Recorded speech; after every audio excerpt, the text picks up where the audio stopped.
Welcome back guys, स्वागत है तुम्हारा डे 83 में। और आज हम आ चुके हैं फिर से एक और नई वीडियो के साथ। आज हम बात करेंगे ज्योमेट्री प्रॉक्सिमिटी नोड के बारे में, जिसकी बात हमने पिछली वीडियो में की थी। लेकिन क्या कर रहे हो यार तुम? सबसे पहले तो ये प्रोजेक्ट देखो जो कि हमने हाल फिलहाल में अभी बनाया है। क्या मस्त चीज़ है ये। हमारा फ्लावर है, फायर नहीं, ये फ्लावर ही है। पुष्पा की तरह मत जाओ, ये फ्लावर ही बनाया है हमने।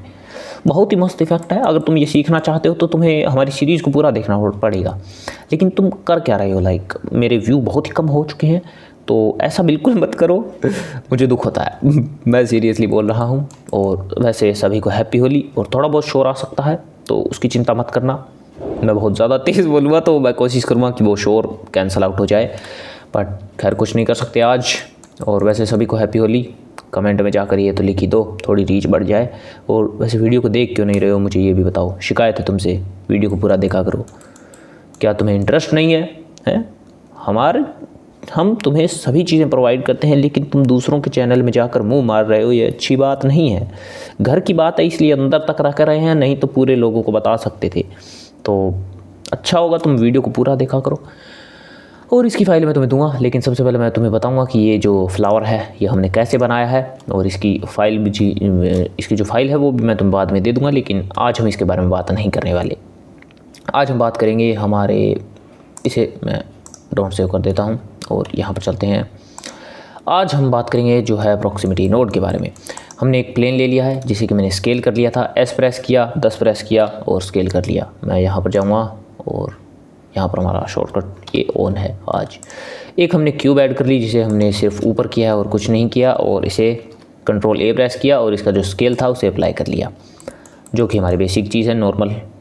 हम इतनी तो अभी तक की वीडियो में सीख चुके हैं कि हमने ये कैसे करना है, क्यों करना है, किस लिए करना है।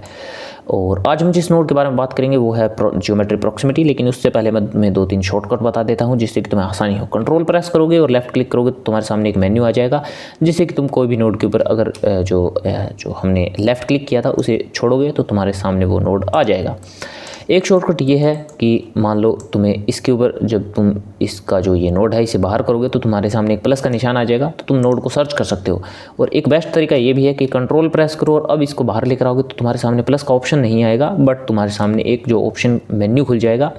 यहाँ से भी तुम चीज़ें ऐड कर सकते हो, जैसे कि सब डिवाइड मैश, उसे डायरेक्टली कनेक्ट कर सकते हो। और ये मुझे काफ़ी पसंद है तो मैं इसी का इस्तेमाल करता हूँ। यहाँ पर हमारा सेट पोजीशन नोड आ गया, सर्च करने की दिक्कत नहीं होती। खैर तुमने मुझे ज़्यादातर वीडियो के अंदर सर्च का ऑप्शन इस्तेमाल करते देखा होगा, बट मुझे काफ़ी पसंद है। जस्ट क्लिक करो, जो नोड है उसे लेकर आ जाओ। यहाँ पर भी तुम्हें सर्च का ऑप्शन मिलता है तो तुम डायरेक्टली सर्च भी कर सकते हो, ये कोई बड़ी बात नहीं है। और हम सब डिवाइड मैश, इसके जो लेवल हैं उसे इंक्रीज़ कर लेते हैं, और इसे भी एक बार तुम्हें दिखा देता हूँ कि इसका मतलब क्या है। जैसे कि तुम देख सकते हो हमारे पास वर्टेक्स की कमी है, हमारे प्लेन के अंदर बहुत ही कम वर्टेक्स हैं, तो हमें इन्हें इंक्रीज़ करना होगा ताकि हमारे अंदर जो प्लेन है उसके अंदर डिस्प्लेसमेंट या कोई भी इफेक्ट हम लेना चाहें तो आसानी से आ सके। मैं वायर फ्रेम को ऑफ़ कर दूंगा और हमारा सीन तैयार है। अब हम इसके ऊपर काम कर सकते हैं। सेट पोजीशन नोड के अगर बारे में तुम्हें नहीं पता तो मैंने पिछली वीडियो के अंदर बात की है, और मैंने कई वीडियो ज्योमेट्री प्रॉक्सिमिटी के ऊपर नहीं, ज्योमेट्री नोड्स के बारे में बना रखी हैं, तो जाकर उन्हें देखो, तुम्हें पता चल जाएगा कि हम कैसे एक एक नोड को समझ रहे हैं और अपने ज्ञान को बढ़ा रहे हैं साथ में। खैर अभी हम हमारे क्यूब को इसके अंदर ऐड कर लेते हैं। क्यूब को ऐड करने के 2 तरीके हैं। क्यूब को डायरेक्टली तुम यहाँ से जो है इंसर्ट कर सकते हो, जो कि सबसे आसान तरीका है। और अगर तुम्हें ऐसे नहीं करना है तो सेम वही तरीका, यहाँ से तुम ऑब्जेक्ट इन्फो नोड को लेकर आ सकते हो, यहाँ से तुम क्यूब 001 को सेलेक्ट कर सकते हो, और हमारा काम दोनों सेम ही करेंगे। और इनके बारे में हम बाद में बात करेंगे। कुछ नोड को मैं तुम्हें पहले ही वीडियो के अंदर बता चुका हूँ, अगर तुम फॉलो कर रहे हो शुरू से तो। अगर नहीं कर रहे तो क्यों नहीं कर रहे, मेरा यही सवाल है, करो यार। और सेट पोजीशन नोड के बारे में भी तुम्हें पिछली वीडियो के अंदर ही पता चलेगा, तो जाकर देखना तो पड़ेगा, देखो जाकर। और हाँ, एक चीज़ और, मेरी वीडियो को तुम पूरा देखा करो। अच्छी बात नहीं है बिल्कुल भी, तुम वीडियो को छोड़ रहे हो बीच में। खैर मुझे उस मास्टर की तरह बाद में तुम्हें सॉरी नहीं बोलना अगर मैं तुम्हें बताऊँगा नहीं नोड के बारे में। तो अगर तुमने उस रील को नहीं देखा तो तुम अच्छे बच्चे रील नहीं देखते। ज्योमेट्री प्रॉक्सिमिटी के बारे में बात करते हैं कि ये हमें क्या देता है। सबसे पहले तो ज्योमेट्री प्रॉक्सिमिटी नोड के अगर बारे में मैं तुम्हें सिंपल सी बात बताऊं तो ये हमें जो है हमारे दो ऑब्जेक्ट के बीच में डिस्टेंस को कैलकुलेट कर देता है, यानी कि इस क्यूब की इस प्लेन से कितनी दूरी है उसी को कैलकुलेट कर हमें देता है। अब यहाँ पर एक ऑप्शन है फेस, पॉइंट्स और एज। हमें 3 ऑप्शन मिलते हैं, फेस, पॉइंट्स और एज। ये सिर्फ इसीलिए हैं क्योंकि ये हमें बताएगा, अगर हमने फेस को सेलेक्ट कर रखा है तो ये इस जो क्यूब है इसकी फेस की जो दूरी है वो हमें कैलकुलेट कर बताएगा कि हमारा जो प्लेन है उससे कितनी है, यानी कि सबसे जो शॉर्टेस्ट जो डिस्टेंस है वो हमें कैलकुलेट कर बताएगा।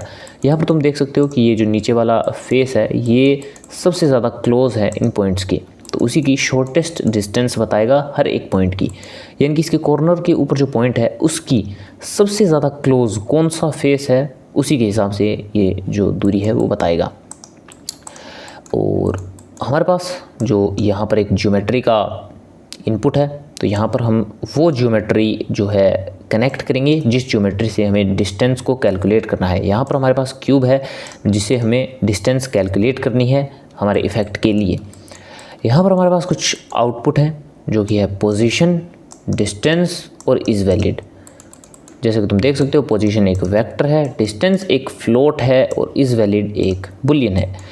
पोजीशन जो है वो हमें एक वेक्टर देता है, यानी कि पोजीशन क्या काम करेगा, यहाँ पर मान लो ये वर्टेक्स है, इस वर्टेक्स से यहाँ पर जो भी हमने चूज़ कर रखा है लाइक फेस, पॉइंट या कुछ भी जो कि हमने चूज़ कर रखा है उसकी जो कोऑर्डिनेट्स है वो हमें दे देगा, यानी कि यहाँ पर जो सबसे ज़्यादा इसके क्लोज है ये इसके कोने पर जो पॉइंट है उसे तो मान लो, यानी कि ये इस वर्टेक्स को काउंट कर रहा है, तो इस वर्टेक्स के सबसे ज़्यादा करीब जो फेस जो वर्टेक्स है उसके ऊपर जाकर ये चिपक जाएगा। अगर मतलब चिपकेगा तभी जब हम इसकी पोजीशन को अपडेट करेंगे। अगर मैं इस पोजीशन को लूँ और इस पोजीशन के अंदर डाल दूँ तो अब हमारा प्लेन कहाँ गया, वो गायब नहीं हुआ है, वो इसके नीचे आ चुका है। क्यों आ चुका है, इसने इसकी जो सबसे ज़्यादा करीब जो पॉइंट थे, अगर मैं इसे हटाऊं, मान लो कि ये जो नीचे वाले पॉइंट थे ये सबसे ज़्यादा करीब जिस पॉइंट जिस फेस के थे उसके साथ कनेक्ट हो गए, यानी कि उन कोऑर्डिनेट को इसने अपना लिया। अगर मैं इसे यहाँ से ऑफसेट के अंदर लगा दूँ तो ये जो पोजीशन है उसके ऊपर सेट हो जाएंगे, अलाइन हो जाएंगे, लेकिन ये जो कोऑर्डिनेट्स थे यानी कि हमारे जो पॉइंट थे वो वहाँ पर एक तरह से रैप नहीं हुए। क्यों नहीं हुए, क्योंकि हमारे पास ओरिजिनल पोजीशन अभी है, वो हटी नहीं है। मैंने तुम्हें पहले भी बताया था कि ये जो पोजीशन इनपुट है इसके अंदर पहले से ही जो अंदर इसके पोजीशन जो नोड है वो ऑलरेडी लगा है, तो हमारे पॉइंट्स के पास उनकी ओरिजिनल पोजीशन तो है बट वो ऑफसेट हो गए हैं इन जो क्यूब वाले जो पॉइंट्स थे उसके हिसाब से। एक बार फिर से बता दूं, ये पोजीशन जो आउटपुट है वो हमें उसके कोऑर्डिनेट्स देता है जो सबसे ज़्यादा करीब जो पॉइंट हैं हमारी टारगेट क्यूब के या जो भी ऑब्जेक्ट तुमने चूज़ कर रखा है। आई होप तुम्हें समझ में आ गया होगा। और एक बार और इसे बेहतर तरीके से समझ लेते हैं। मैं तुम्हें एक चीज़ और बता दूं, मेरा पता नहीं क्यों कीबोर्ड काम नहीं किया अभी। मैं अगर क्यूब को सेलेक्ट करूं, Ctrl 2 प्रेस करूं तो इसके ऊपर एक सब डिवीजन मॉडिफायर ऐड हो जाएगा। और अब अगर क्या बात है यार, मैंने ज़्यादा यूज़ कर लिया क्या ब्लेंडर का, मैंने माउस का स्क्रॉल व्हील भी ख़राब कर दिया और लगता है एक तो की भी ख़राब होने वाली है। खैर हम अपने प्लेन को सेलेक्ट करेंगे और अब अगर मैं पोजीशन के साथ कनेक्ट कर दूं तो क्या होगा, कुछ नहीं होगा।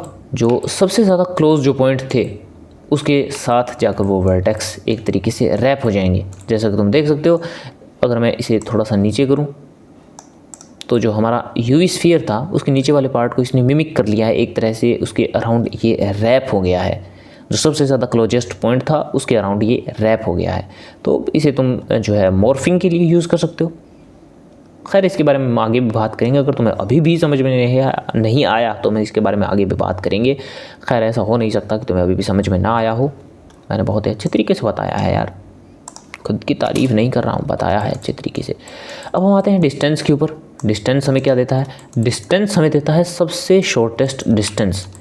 अब इसके अंदर फ़र्क क्या है पोजीशन और डिस्टेंस के अंदर, पोजीशन को तुम जो है मैंने तुम्हें बताया था कि एक वेक्टर देता है, कोऑर्डिनेट्स देता है, यानी कि ये पॉइंट है तो ये सबसे ज़्यादा किस पॉइंट या फेस के नज़दीक है उसके पास जाकर रैप हो जाएगा। बट डिस्टेंस नहीं है, डिस्टेंस एक फ्लोट है, एक नंबर है जो दूरी बताता है कि ये जो पॉइंट है ये इस फेस या जो वर्टेक्स है सबसे ज़्यादा जो नज़दीक कौन सा फेस या वर्टेक्स है उसकी जो दूरी बताता है। यानी कि ये वर्टेक्स जो कोने पर वर्टेक्स है इसके सबसे ज़्यादा क्लोज़ कौन सा वर्टेक्स है और इन दोनों के बीच में जो दूरी कितनी है वो हमें डिस्टेंस कैलकुलेट कर देता है। अब इसका इस्तेमाल हम जो है बहुत तरीके से कर सकते हैं। सबसे पहले तो अगर मैं डिस्टेंस को ऑफसेट के साथ कनेक्ट कर दूंगा तो हमारा जो प्लेन है वो अजीब तरीके से मूव हो चुका है। क्यों हुआ है उसके बारे में बात कर लेते हैं। अगर मैं इसे हटाऊंगा तो तुम देख सकते हो हमारे पास एक्स वाई जी 3 जो है वेक्टर हैं। अगर मैं इनको मूव करूँ तो तुम देख सकते हो कि इस डायरेक्शन के अंदर मूव हो रहे हैं, लेकिन ये उस तरीके से मूव नहीं हो रहे जैसे कि हम डिस्टेंस को इसके साथ कनेक्ट करते हैं। तो ऐसा क्यों हो रहा है? अब तुम कुछ इस तरह से देखो कि ये हर एक पॉइंट को देख रहा है और उसकी नई पोजीशन को कुछ इस तरीके से सेट कर रहा है। देखो यहाँ पर हम इसे ऑफसेट कर रहे हैं, बट यहाँ पर हम इसे एक होल ऑब्जेक्ट की तरह मूव कर रहे हैं। बट जैसे ही हम यहाँ पर एक डिस्टेंस जो हमारा आउटपुट है इसे इनपुट करेंगे तो तुम देख सकते हो कि ये एक फील्ड बन चुका है। और फील्ड क्या काम करता है? हर एक वर्टेक्स के हिसाब से काम करता है।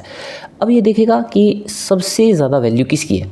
लाइक इसके जो कोने के जो वर्टेक्स हैं उनकी सबसे ज़्यादा जो है डिस्टेंस होगी। इस जो है हमारा यूवी स्फीयर या क्यूब जो भी तुम इसे बोलना चाहो, सबसे ज़्यादा दूर ये जो कोने वाले वर्टेक्स हैं ये हैं। तो ये इसे जो है उसी के हिसाब से जो है मूव कर देगा सभी डायरेक्शन के अंदर। जैसे ही मैं इसे यहाँ पर प्लग करूँगा तो ये जो कोने वाले वर्टेक्स हैं ये सबसे ज़्यादा दूर चले जाएंगे क्योंकि इनकी डिस्टेंस जो है वो ज़्यादा दूर है, उसी के हिसाब से इन्हें वैल्यू मिल जाएगी। और जो इस क्यूब के जो सबसे ज़्यादा नज़दीक हैं उन्हें भी उन्हीं के हिसाब से वैल्यू मिल जाएगी, यानी कि शॉर्ट डिस्टेंस में वो मूव होंगे। लेकिन अभी ये थोड़ा सा अजीब तरीके से मूव हो रहा है, मैं नहीं चाहता कि ये ऐसा हो। तो वही तरीका, कंट्रोल प्रेस करेंगे, यहाँ से इसे बाहर लेकर आएंगे। मैं कंट्रोल जैसे ही छोड़ूंगा तो तुम्हें एक पाई मेन्यू मिल जाएगा जहाँ पर हम कंबाइन एक्स वाई जी को नोड को ऐड करेंगे। अब हमें जो डिस्प्लेसमेंट है वो चाहिए जी डायरेक्शन के अंदर। तो जैसे ही मैं क्लिक करूँगा तुम देख सकते हो कि हमारा प्लेन एक्स और वाई के अंदर तो मूव नहीं हो रहा है, लेकिन जी के अंदर मूव हो रहा है। और अब ये मूव भी कुछ इस तरीके से हो रहा है कि जी के अंदर सबसे ज़्यादा जो मूव हो रहे हैं वो कोने के पॉइंट हैं, क्योंकि उनकी दूरी सबसे ज़्यादा है और उसी के हिसाब से ये मूव कर रहा है। अब तो तुम समझ ही गए होगे यार। अगर नहीं समझे तो कोई बात नहीं, कमेंट में बता दो, मैं तुम्हें और आसानी से बताने की कोशिश करूँगा। और मैं कर भी क्या सकता हूँ बताओ। और इस डिस्टेंस को हम जो है थोड़ा कंट्रोल करने के लिए, इसकी वैल्यू को मैप करने के लिए, अभी तो इफेक्ट ये पूरे प्लेन के ऊपर हो रहा है, बट हम इसे कंट्रोल कर सकते हैं। वापस से हम यहाँ पर मैप रेंज को लेंगे और मैप रेंज जो नोड है उसके बारे में मैं तुम्हें बाद में बताऊंगा, लेकिन अभी के लिए एक मोटा मोटा इसका जो हिसाब है वो बता देता हूँ। ये हमें जो है हमारी वैल्यूज़ को वापस से रीमैप करने में मदद करता है। मान लो हमें यहाँ से वैल्यूज़ मिल रही हैं 0 और 100 के बीच में, तो यहाँ पर हम जो 0 है उसे यहाँ पर यानी कि फ्रॉम मिन, कितना मिनिमम वैल्यू है और कितनी मैक्सिमम वैल्यू है, उसे हम जो है अलग एक वैल्यू के अंदर स्टोर कर सकते हैं। अभी के लिए इतना ही समझ लो। हम उसे जो वैल्यूज़ हमें मिल रही हैं उसे रीमैप कर रहे हैं और हमारे जो अकॉर्डिंग वैल्यू जो हमें चाहिए उसके हिसाब से इसे कन्वर्ट कर रहे हैं, जो कि मैं तुम्हें बाद में बताऊँगा। इस मैप रेंज के बारे में हम बाद में बात करेंगे, ये थोड़ा सा कन्फ्यूजिंग चैप्टर है, बट इसे ये समझ लो कि हम जो है इसका इफेक्ट कंट्रोल कर रहे हैं इस मैप रेंज की मदद से। बट अगर अब तुम देखोगे, अगर मैं इस क्यूब को मूव करूं तो इस प्लेन के ऊपर कोई इफेक्ट हो नहीं रहा है। अगर मैं कहीं भी इसे प्लेस कर दूं तो कुछ भी हो नहीं रहा है। मैं कंट्रोल जी प्रेस करूँगा। अब ये क्या बात हुई, ये क्यों नहीं मूव हो रहा है? तो इसका एक सिंपल सा जो है कारण है, वो है हमने ऑब्जेक्ट इन्फो जो नोड है उसे रिलेटिव के ऊपर सेट नहीं किया है। अब इसका क्या मतलब है? जैसे ही हम ऑब्जेक्ट इन्फो नोड को यहाँ पर कनेक्ट करते हैं तो ये ओरिजिनल के ऊपर सेट होता है और ओरिजिनल से ये जो है लोकल स्पेस को कंसिडर करता है, यानी कि ये जो ज्योमेट्री आउटपुट है वो इसके लोकल जो कोऑर्डिनेट्स हैं वो हमें देता है और ये अपडेट नहीं करता है। लोकल से क्या मतलब है? ये जो क्यूब है ये अपने ओरिजिन पॉइंट, जो इसका ओरिजिन पॉइंट है उससे कितना दूर है उसी के हिसाब से कैलकुलेट होता है, लोकल स्पेस को कंसीडर में लेता है। यानी कि अगर मैं इसे मूव, रोटेट या कुछ भी करूँगा तो ये अपडेट नहीं होगा, ये हमारे वर्ल्ड के हिसाब से अपडेट नहीं होगा, ये हमें वैल्यू देगा। अब अगर मान लो मैं तुम्हें इसे कुछ इस तरह से समझाता हूँ कि मैं इस क्यूब को मान लो यहाँ पर मैं मूव कर दूँ, तो वर्ल्ड स्पेस में तो हमारा ओरिजिन ये है, तो इसके हिसाब से तो ये सभी के सभी जो पॉइंट्स हैं वो मूव हुए हैं, लेकिन ये कंसीडर करता है इसको जो इसका ओरिजिन पॉइंट है और इसके हिसाब से तो ये सेम है, इसकी जो दूरी है वो बिल्कुल भी चेंज नहीं हुई है, तो इसका इफ़ेक्ट इसके ऊपर नहीं होगा क्योंकि इसकी कोई दूरी चेंज हुई ही नहीं है। और ये जो दोनों ऑब्जेक्ट हैं ये अपने अपने लोकल स्पेस के अंदर काम करते हैं। तो अगर ये दोनों अपने अपने लोकल स्पेस के अंदर काम करेंगे तो ये जो ज्योमेट्री प्रॉक्सिमिटी नोड है वो इसकी जो डिस्टेंस है वो माप नहीं पाएगा, क्योंकि ये दोनों अलग अलग स्पेस के अंदर काम कर रहे हैं। तो उसी को जो है एक आसान कैलकुलेशन में बदलने के लिए हम रिलेटिव के ऊपर सेट करते हैं। अब रिलेटिव क्या करता है, रिलेटिव इस ऑब्जेक्ट को लेगा और ये जो हमारा मेन ऑब्जेक्ट है जिसके अंदर हमारा ज्योमेट्री मॉडिफायर लगा हुआ है उसके लोकल स्पेस के हिसाब से सेट कर देगा। यानी ये जो हमारा प्लेन है उसका जो ओरिजिन पॉइंट है उसके हिसाब से अब इसके जो वर्टेक्स की जो दूरी है वो कैलकुलेट होगी। यानी ये जो ऑब्जेक्ट है अपना लोकल स्पेस छोड़ देगा और ये जो प्लेन है इसका लोकल स्पेस अपना लेगा और उससे जो है इसकी डिस्टेंस जो है वो कैलकुलेट होगी। और अब हमारा जो यूवी स्फीयर है उसका इफ़ेक्ट इसके अंदर देखने को मिलेगा। जैसा कि तुम देख सकते हो इसके दूरी के हिसाब से इसके अंदर गड्ढा हो चुका है। और ये गड्ढा क्यों हो रहा है, तो ये हमने इसकी मैप रेंज जो वैल्यू है उसी के हिसाब से हमने इसे सेट किया है। अगर मैं इसे डायरेक्ट इसे कनेक्ट कर दूं तो तुम देख सकते हो, अगर मैं इस जो क्यूब है हमारा यूवी स्फीयर अगर मैं उसे सेलेक्ट करूं और अगर मैं सी एक्सप्रेस करूं तो अब तुम देख सकते हो उसी के हिसाब से जो है ये वर्टेक्स को मूव कर रहा है। किसी को कितना मूव करना है वो उसकी डिस्टेंस के हिसाब से कैलकुलेट होगा। अगर मैं मैप रेंज को इसके लगा दूं लाइक बीच में ऐड कर दूं तो इससे हम इसके जो इफ़ेक्ट है उसे कंट्रोल कर सकते हैं। लाइक अगर मैं इसके 1 को बढ़ा दूं तो इसकी जो गहराई है वो बढ़ जाएगी।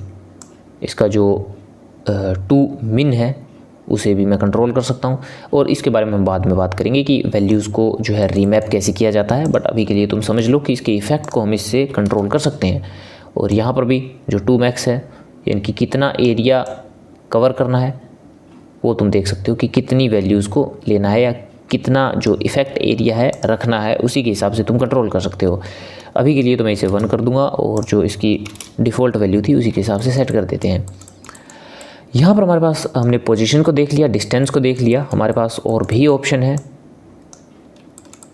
और इन ऑप्शंस को समझने के लिए मैं थोड़ा सा हमारे सेटअप को बदलना चाहूँगा, या खैर यही पड़ा रहने दूँ, बदल ही लेते हैं। यहाँ पर मैं जो है एक क्यूब ऐड करूँगा और शिफ्ट ए यहाँ पर एक और क्यूब ऐड कर लेते हैं। ZX यहाँ पर मैं आऊँगा, क्यूब को सेलेक्ट करूँगा, ज़्यादा हमें कुछ नहीं करना, हमें एक न्यू मॉडिफायर को ऐड करना है। और यहाँ पर हमें वापस से ज्योमेट्री प्रॉक्सिमिटी नोड हमें चाहिए, तो ये रहा। और हमारी क्यूब हमें चाहिए जो कि ये रही, ये हमारी जो क्यूब है ये क्यूब 003 है और हमने यहाँ पर इसे कनेक्ट कर दिया। हम इसे रिलेटिव के ऊपर सेट करेंगे और यहाँ पर हम एक और नोड को क्रिएट करेंगे। सेम वही तरीका, स्केल एलिमेंट जो नोड है वो अगर मुझे नहीं मिलता है तो मैं डायरेक्ट सर्च कर सकता हूँ। हमारे पास सर्च का ऑप्शन है, कभी कभी जल्दी से हमें नोड नहीं मिलता है तो डायरेक्ट सर्च कर लो, कोई ज़रूरत नहीं है भागने की। अब अगर मैं इस डिस्टेंस को स्केल के साथ कनेक्ट कर दूँ तो अब तुम देखोगे कि अगर मैं इस क्यूब को मूव करूँगा तो ये इसी के हिसाब से जो है इसकी स्केल को इम्प्लीमेंट कर रहा है। यानी कि जितनी ज़्यादा डिस्टेंस होगी उतनी बड़ी वैल्यू होगी और उसी के हिसाब से इसका स्केल भी बड़ा होगा। यानी कि जितना मैं इसे दूर करूँगा तो इसकी डिस्टेंस बढ़ेगी, डिस्टेंस बढ़ेगी तो हमें एक बड़ी डिस्टेंस वैल्यू मिलेगी और उसी के हिसाब से इसका जो स्केल होगा। मान लो कि यहाँ पर जो मेरी डिस्टेंस वैल्यू है, अभी इस क्यूब के बीच में जो डिस्टेंस है वो 2 है और 2 कोई भी वैल्यू हो सकती है, कोई भी यूनिट हो सकती है। तो अभी के लिए मैं इसे 2 कर देता हूँ तो ये इतना बड़ा हो जाएगा। और जैसे जैसे इसकी डिस्टेंस बढ़ेगी इसका स्केल भी बड़ा होता जाएगा। तो हम इसे डिस्टेंस के ऊपर लाइक लगा देते हैं इसके पॉइंट को, और मुझे ये नहीं चाहिए। अब यहाँ पर हमारे पास कुछ ऑप्शन है, ग्रुप आईडी और सैम्पल पोजीशन। तो सबसे पहले तो मैं तुम्हें सैम्पल पोजीशन के बारे में बताऊँ तो सैम्पल पोजीशन ज़्यादा कुछ नहीं है, बस जो हमारा टारगेट जो हमारा ऑब्जेक्ट है उसकी पोजीशन को चेंज करना। और मुझे नहीं लगता कि तुम इसे करना चाहोगे। लाइक हमारे ऑब्जेक्ट को मूव किए बगैर इसकी लोकेशन को चेंज करना, सोर्स पोजीशन जो है उसे चेंज करना। अगर तुम करना चाहो तो कर भी सकते हो, तुम्हारा कुछ नहीं कह सकते, तुम कुछ भी कर सकते हो। तो अगर मैं यहाँ पर एक वेक्टर लूँ, इसे यहाँ पर कनेक्ट करूँ और इसकी जो लाइक लोकेशन है उसे अगर मैं बदलना चाहूँ, मान लो कि मुझे इस ऑब्जेक्ट को मूव नहीं करना है बट इसके एक जो पोजीशन है उसे मूव करना है कि इसका इफेक्ट कहाँ से कहाँ तक होना चाहिए। हमारा ऑब्जेक्ट मूव नहीं हो रहा है बट इसकी जो लोकेशन है वो यहाँ पर मूव हो रही है, यानी कि इसका ओरिजिन पॉइंट तुम समझ सकते हो कि वो मूव हो रहा है। बट ये मुझे नहीं लगता कि तुम करना चाहोगे। क्यों ही करना चाहोगे, तुम डायरेक्ट ऑब्जेक्ट को ही मूव करोगे ना, ताकि तुम्हें आसानी से पता चले। पर हम कुछ कह नहीं सकते, हमें कभी भी कोई भी चीज़ की ज़रूरत पड़ सकती है इसके अंदर। और यहाँ पर मैंने तुम्हें इन पॉइंट्स के बारे में पहले नहीं बताया हुआ, खैर अब बता देता हूँ कि ये किस चीज़ को जो है डिस्टेंस के लिए काउंट करेगा। अगर हमने यहाँ पर फेस को सेलेक्ट किया है तो ये फेस से उस जो हमारी ऑब्जेक्ट है, यानी कि जो नीचे का सरफेस है उसकी लोकेशन को उसके वर्टेक्स की जो वर्टेक्स हैं उनकी दूरी को मापेगा। यानी कि ये जो हमारा ज्योमेट्री वाला ऑब्जेक्ट है उसकी दूरी को, हमारा जो टारगेट ऑब्जेक्ट है उसकी किस चीज़ से जो डिस्टेंस को कैलकुलेट करना है। तुम सिंपल सा इतना समझ लो कि डिस्टेंस को कैलकुलेट करने के लिए कौन से जो मीडियम है उसे यूज़ करना है, यानी कि फेस को जो है डिस्टेंस के लिए यूज़ करना है, या हर एक पॉइंट से डिस्टेंस को जो है कैलकुलेट करना है, या एज से। बस सिंपल चीज़ है और कुछ नहीं है। तो यहाँ पर अब हम बात करते हैं ग्रुप आईडी के बारे में। हम ग्रुप आईडी से जो है हमारा यहाँ पर जो इनपुट है यहाँ से ग्रुप क्रिएट कर सकते हैं। अब ग्रुप से क्या मतलब है, तो अगर मैं यहाँ से इसे वापस लूँ और मैश आइलैंड के ऊपर क्लिक करूँ, मैश आइलैंड नोड हमें ज़्यादा कुछ नहीं देता, बस ये समझ लो कि ये जो हमारा ऑब्जेक्ट है, अगर मैं इसके एडिट मोड के अंदर जाऊँ और शिफ्ट डी को प्रेस करूँ तो तुम देख सकते हो हमारे पास 3 ऑब्जेक्ट हैं जो कि वर्टेक्सिस से जो है कनेक्ट नहीं है। तीनों अलग अलग ऑब्जेक्ट हैं but at the same time ये एक ऑब्जेक्ट भी है, यानी कनेक्टेड नहीं है बट ये है तो एक ही ऑब्जेक्ट ना। अब अगर हम वापस से ज्योमेट्री नोड्स के अंदर आएँ तो हमने यहाँ पर इन जो आइलैंड्स हैं, ये आइलैंड बोलते हैं, यानी कि ये एक ये है और ये है 0, इसकी जो इंडेक्स है आइलैंड इंडेक्स को तुम जो मैंने पहली वीडियो के अंदर तुम्हें बताया है, ये 0 इंडेक्स के ऊपर है, ये 1 इंडेक्स के ऊपर है, ये 3 इंडेक्स के ऊपर है। तो हमने एक ग्रुप आईडी दे दी इसे कि हमारे पास ये इतने जो हैं आइलैंड हैं और उसी के हिसाब से जो है इनका ग्रुप बना दो। इसने क्या काम किया कि इनका ग्रुप बना दिया। अब हमारे पास यहाँ पर ऑप्शन है सैम्पल ग्रुप आईडी। ये क्या काम करता है कि ज्योमेट्री प्रॉक्सिमिटी यानी डिस्टेंस को कैलकुलेट करने के लिए कौन से ग्रुप को यूज़ करना है। और मुझे पता है कि शोर बहुत ज़्यादा हो रहा है, लेकिन मैं तुम्हें जल्दी से ही इसके बारे में बता देता हूँ और बातें बाद में करेंगे, अभी हम बात नहीं कर सकते, बहुत ज़्यादा शोर हो रहा है। तो यहाँ पर अगर मैं एक इंटीजर ले लूँ, जस्ट एक नॉर्मल इंटीजर है, वैल्यू को क्रिएट करने के लिए 0 1 2 3 जैसे कि हमारी इंडेक्स होती है, यहाँ पर तुम देख सकते हो 0 1 2 3। तो यहाँ पर हम क्या काम करें, हम फेसेस की लाइक हमारे पास फेस सेलेक्ट है, यानी कि फेस से हम दूरी को कैलकुलेट करेंगे। और यहाँ पर हमने ग्रुप आईडी दे दी है, यानी कि आइलैंड की इंडेक्स दे दी है। 0 पर ये है, 1 पर ये है, 2 पर ये है, जैसे जैसे ये क्रिएट हुए हैं। तो अब ये जो 0 पर सेट है तो ये काम क्या करेगा, यहाँ इस ग्रुप आईडी के ऊपर जाएगा और जो भी आइलैंड यानी कि जो आइलैंड है 0 पर है उसी के हिसाब से जो है डिस्टेंस को कैलकुलेट करेगा।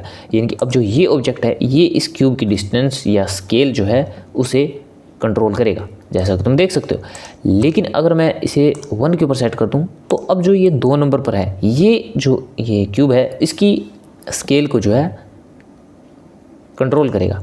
और ऐसे ही अगर मैं इसे सेलेक्ट कर दूं तो ये जो 3 नंबर पर जो क्यूब है वो इसके जो स्केल है उसे कंट्रोल करेगी। बस ये इतना ही है, और ज़रूरी नहीं है कि तुम बस इसे इतने ही तरीके से यूज़ कर सकते हो। तुम ग्रुप आईडी किसी के भी बेसिस पर बना सकते हो, इंडेक्स के ऊपर बना सकते हो।